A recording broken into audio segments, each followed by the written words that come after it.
The rusty old human ship, UES Dawn, floated quietly at the edge of space where nobody usually went.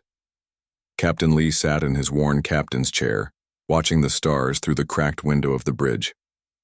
The ship was old and slow, but it was home to him and his crew of misfits. "Captain," called out Park from the communications desk.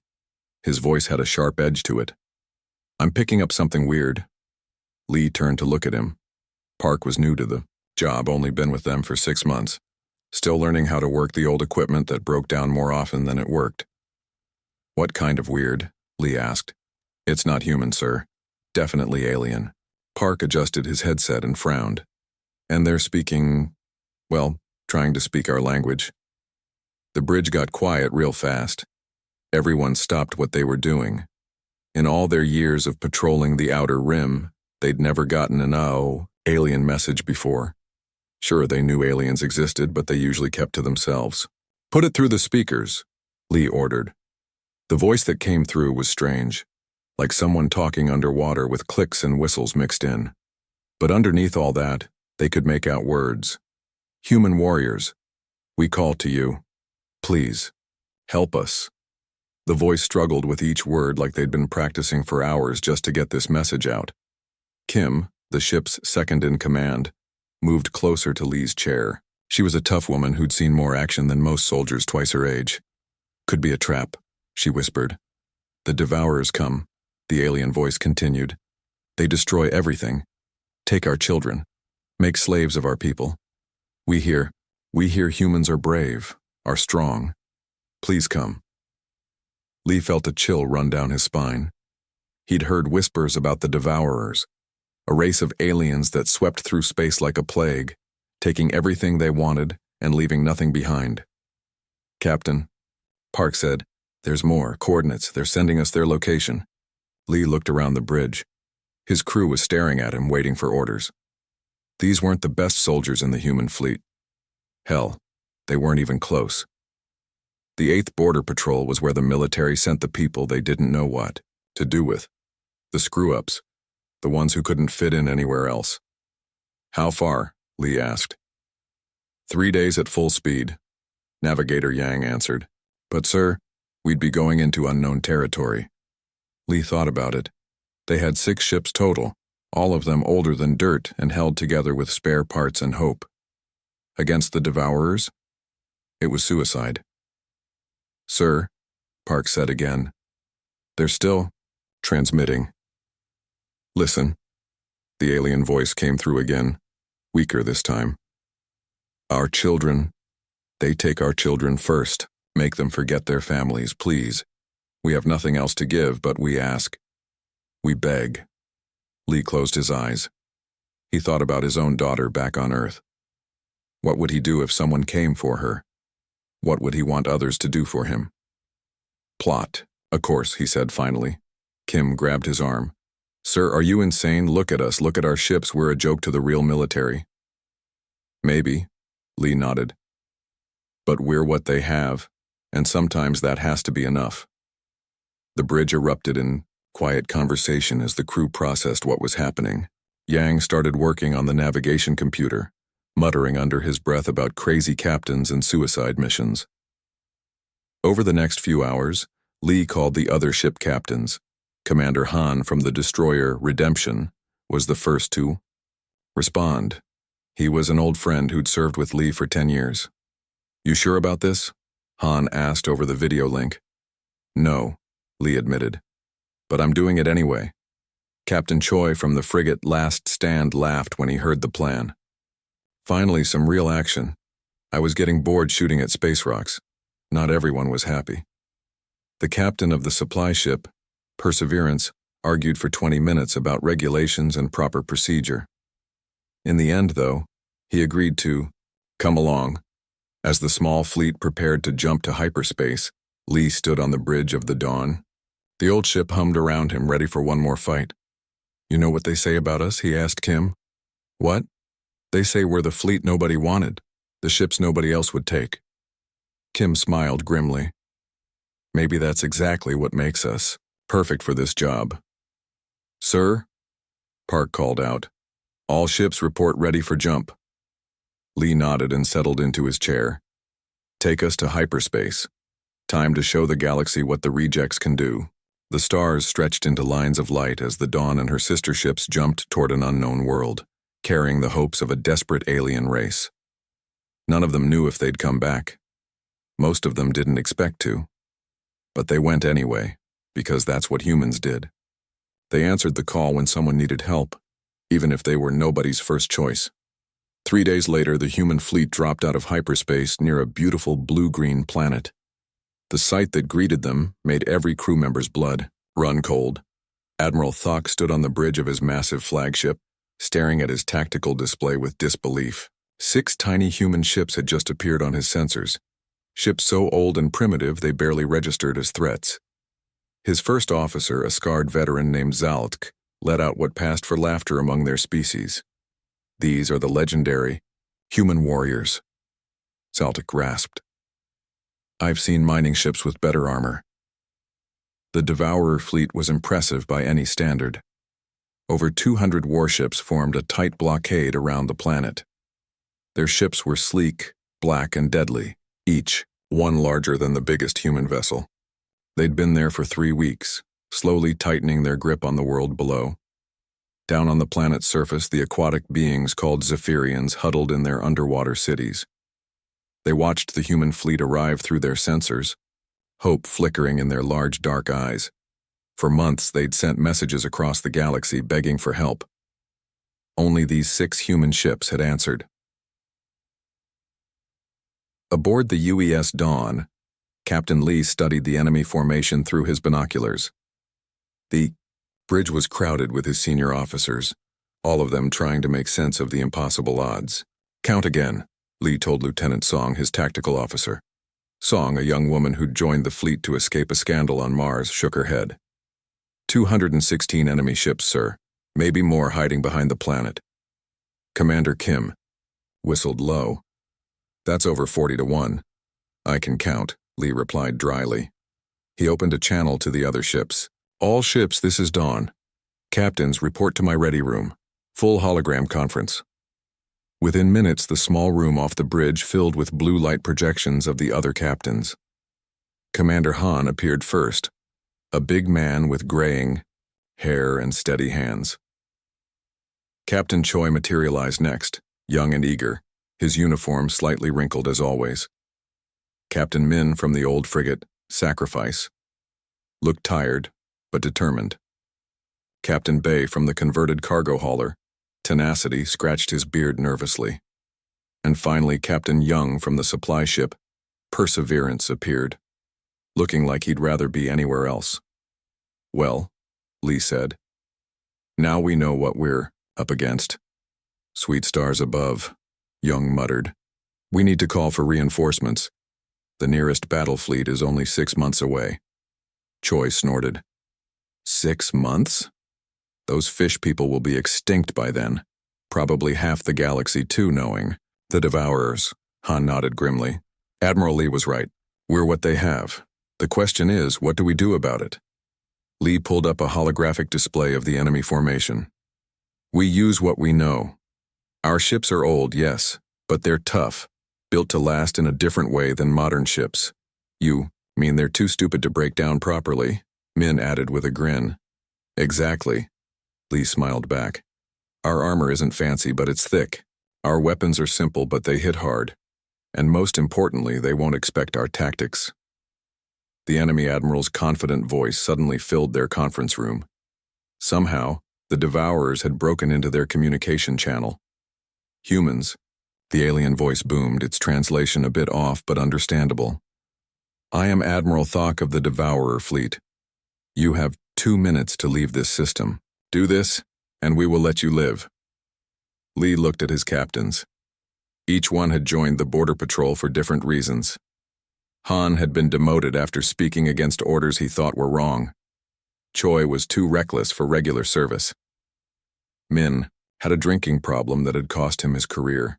Bay was just too old for anyone else to want him. Young was scared of combat, but nowhere else would take him. Well? Lee asked them. Choi spoke first. I didn't come this far to turn around now. Same. Here. Min added. One by one they all agreed. Even Jung, after a moment's hesitation, nodded his agreement. Lee opened a channel to the enemy fleet. Admiral Thok, this is Captain Lee of the human fleet. Thank you for the warning. We choose to stay. The alien's laughter was like grinding metal. Then you choose to die. That is acceptable. As the conference ended and the captains returned to their ships, Lee found himself alone with Kim. You know this is crazy, right? She asked. Completely, he agreed. But sometimes crazy is what works. Engineering Chief Yoon's voice crackled over the intercom. Captain, I've been looking at our old girl here. She's ready for one more fight. Just don't ask her to win any beauty contests afterward. Lee smiled. The Dawn had been his ship for 5 years. He knew every creaking beam, every patched panel, every jury-rig system. She wasn't pretty, but she was home. All ships, Lee broadcast, assume formation Alpha. Stay loose, stay mobile. Remember, we're not trying to go toe-to-toe with them. We're the wasps diving at the bear. The human ships spread out using the asteroid belt around the planet for cover. They were so outgunned it wasn't even funny. But they had something the Devourers didn't expect.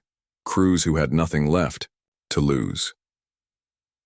As the enemy fleet moved to engage them, Lee thought about the message from the aliens below. Families begging for their children's lives. People who'd put their last hope in a bunch of rejects and cast-offs. This is it, Kim said quietly. Yeah, Lee replied. This is it. The battle for humanity's reputation was about to begin. The first shots were fired without warning. Commander Han's destroyer. Redemption slipped behind a large asteroid, its engines running silent. When a trio of Devourer scout ships came to investigate, Han waited until they were almost close enough to touch. Fire everything, he whispered into his throat mic. The old human ship erupted with light. Plasma beams and missile trails streaked through space, catching the alien scouts completely by surprise. 2 exploded instantly. The third managed to send a brief signal before the Redemption's guns finished it off. First blood to us, Han reported calmly, his voice carrying to all. 6 human ships. Admiral Thok's face twisted with rage on his command bridge. How dare they? Send in Squadron 5, crush these insects! 20 Devourer ships moved forward, their sleek hulls gleaming in the starlight. They were beautiful in a deadly way, like sharks gliding through dark water. But the humans weren't. There when they arrived, Captain Choi had moved the last stand to a different position entirely. The old frigate opened fire from the side, hitting the enemy ships where they weren't expecting it. His gunnery chief, a grizzled veteran named Pak, whooped with joy as 3 enemy ships took direct hits. These old Mark 7 cannons might be ancient, Pak yelled over the noise, but they sure know how to put holes in things. The human weapons were simple by current standards. No fancy computer targeting, no adaptive energy signatures. Just raw power and explosive shells. But that's exactly what made them effective. The Devourer shields were designed to stop modern weapons, not these crude but powerful guns. Captain Min aboard the frigate, Sacrifice, used the planet's moon as cover, popping out just long enough to launch torpedo spreads before ducking back. Her weapons officer, Specialist O, had loaded the torpedoes with mining charges from the cargo ship. It's not pretty, O explained to his team, but these old mining charges pack enough punch to crack mountains. Let's see how the aliens like them. The improvised torpedoes slammed into a Devourer cruiser. The ship's shields flared and died, and the hull cracked like an egg. Atmosphere and debris spewed out into space as the enemy vessel listed helplessly. On the UES Dawn, Captain Lee watched the tactical display with growing hope. His ragtag fleet was actually hurting the enemy, but he knew it couldn't last. Sir, called Tactical Officer Song, enemy reinforcements moving in from all sides. They're trying to surround us. Good, Lee replied. Let them come close. Yoon, how are those engines? Engineering Chief Yoon's voice came through with a slight laugh. Still holding together, Captain. Though I can't promise for how much longer. I've got 3 ensigns literally holding pieces in place with their bare hands down here. The battle became a deadly game of hide and seek. The human ships would strike quickly from the asteroids, hit hard, then disappear before the enemy could respond. They used every trick they'd learned in their years of patrol duty, hiding in sensor shadows, using debris fields for cover, even shutting down all systems to drift like dead ships. Captain Bay's cargo hauler Tenacity proved surprisingly effective. The ship was originally designed to carry mining equipment and had been hastily converted into a troop transport. But Bay had another idea. Load all the mining robots into the launch tubes, he ordered. Program them to seek out enemy ships and activate their cutting tools. The makeshift missile robots were crude, but they worked. The enemy couldn't shoot them all, and when they attached to Devourer hulls, their industrial cutting lasers began slicing through armor. Admiral Thok was no longer amused. His quick cleanup was turning into a real fight. Worse, his crews were starting to look nervous. The Devourers were used to easy victories against primitive species. This stubborn resistance from 6 ancient human ships was damaging their confidence. All ships, Thok commanded, maximum power. End this now. The full weight of the Devourer fleet began to close in. The human ships were taking damage now. The Sacrifice lost her rear shields. The Dawn took a hit that vented atmosphere from 2 decks. But they kept fighting. Captain Choi's voice came through the comm, tense with excitement. They're not used to prey that fights back. Look at them, they're confused. He was right. The Devourer formation was becoming sloppy as they tried to swat the elusive human ships.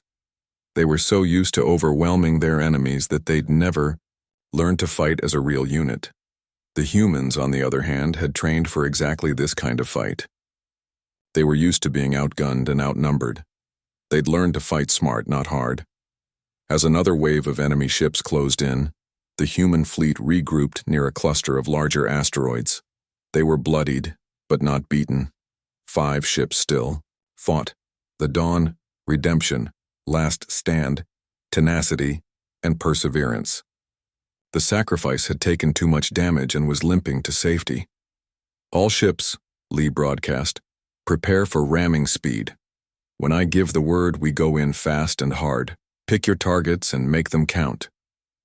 The human crews checked their straps and made peace with whatever gods they believed in. They all knew what came next would likely be their last fight. But looking at their tactical displays, seeing the Devourer fleet in confusion, they allowed themselves to hope. Maybe, just maybe, 6 old ships and their misfit crews could actually win this.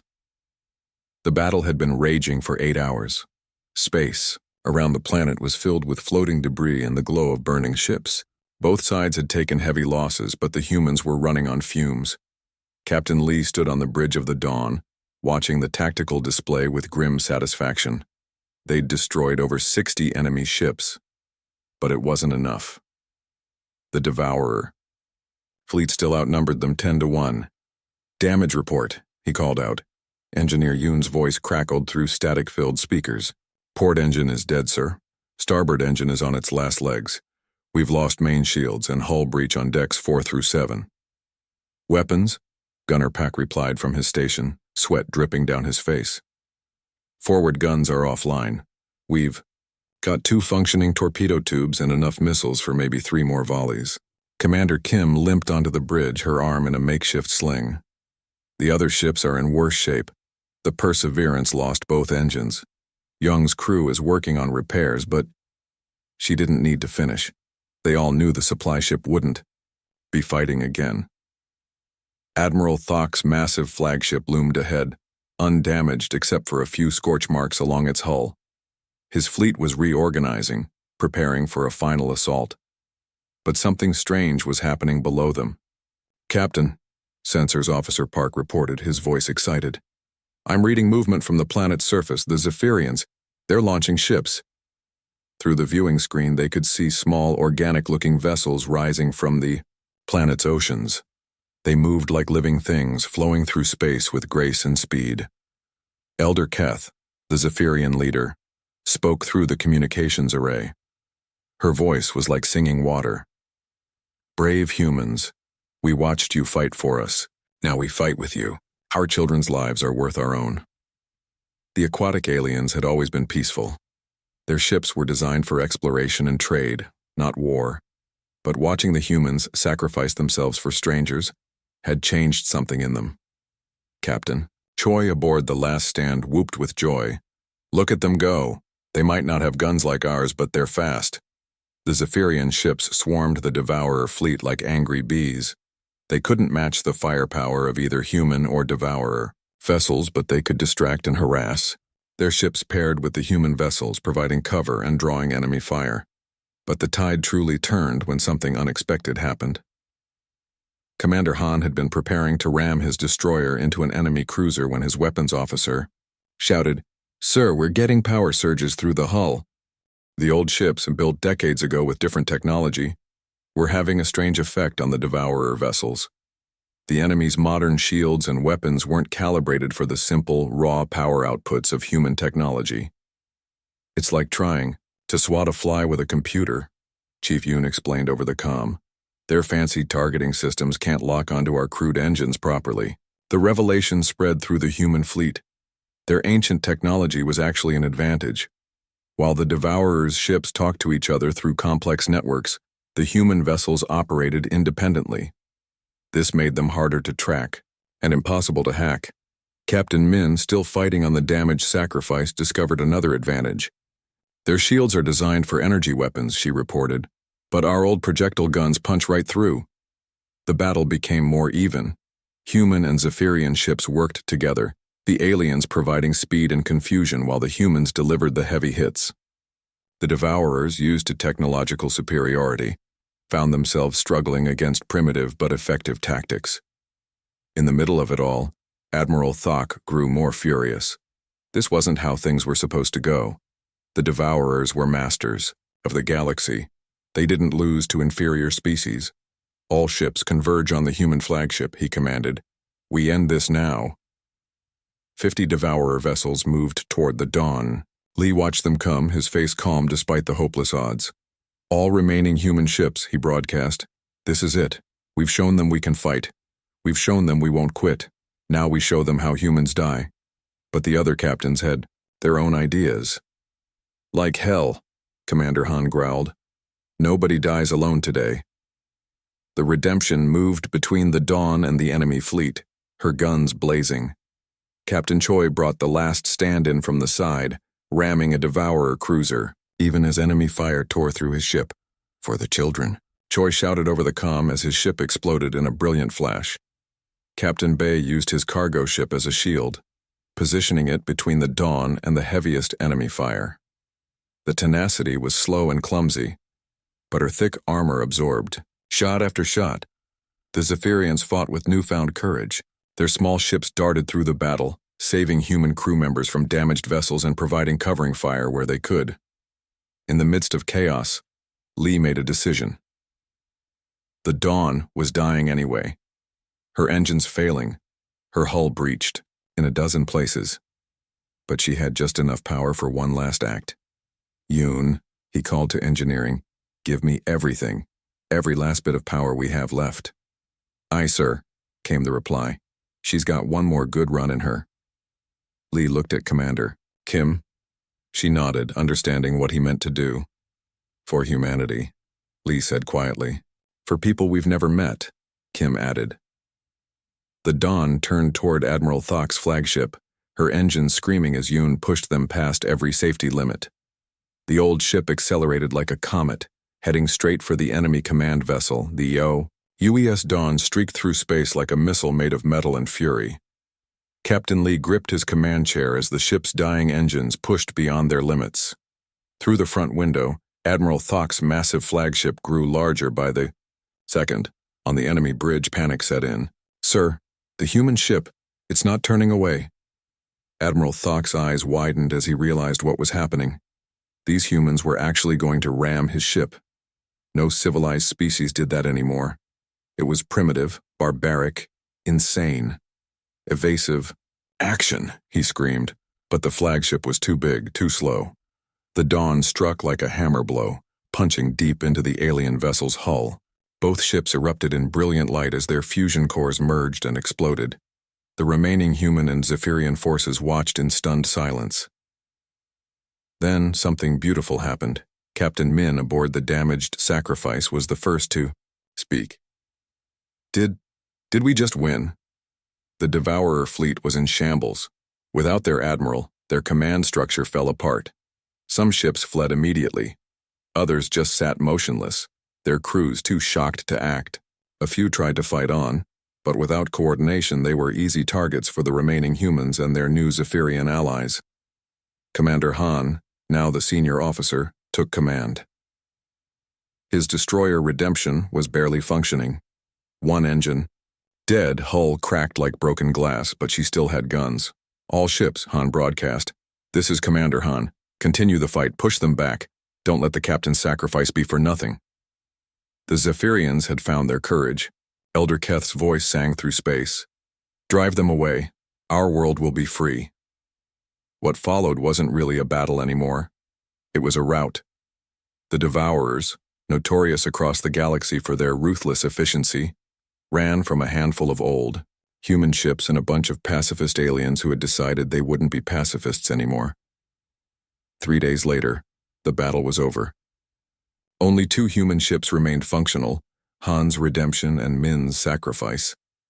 Both were held together by prayer and spare parts. The Perseverance had survived, but would never fly again.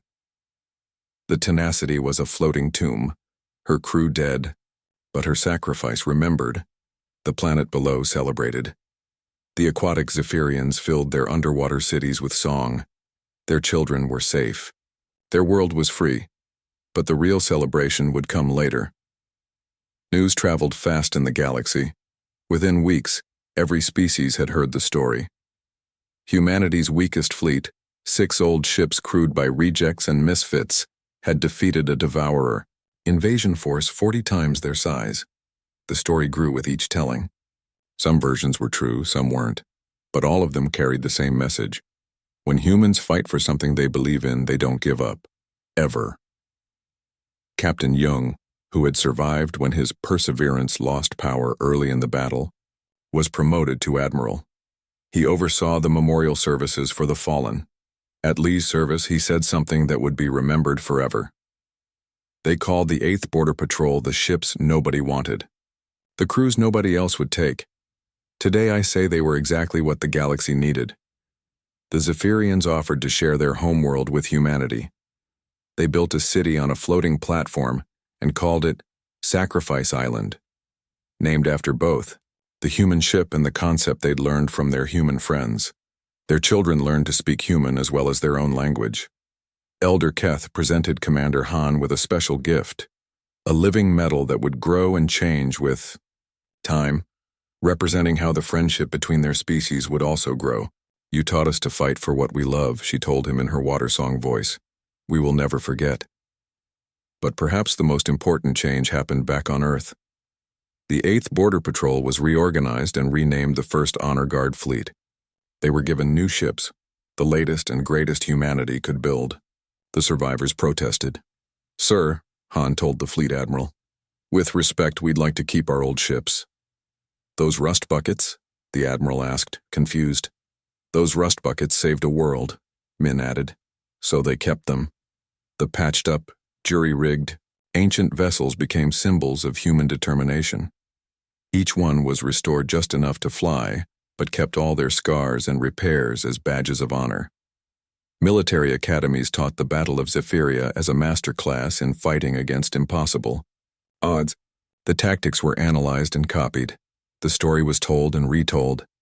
But more importantly, other species began to look at humanity differently. Before the battle, humans were seen as violent but predictable. After it, they were seen as something else entirely. People who would fight to the death for strangers they'd never met. The Zephyrians weren't the only ones who benefited. When the Chrysalis Collective came under attack by space pirates, they asked for human help. When the mineral lords faced extinction from a plague, they called Earth.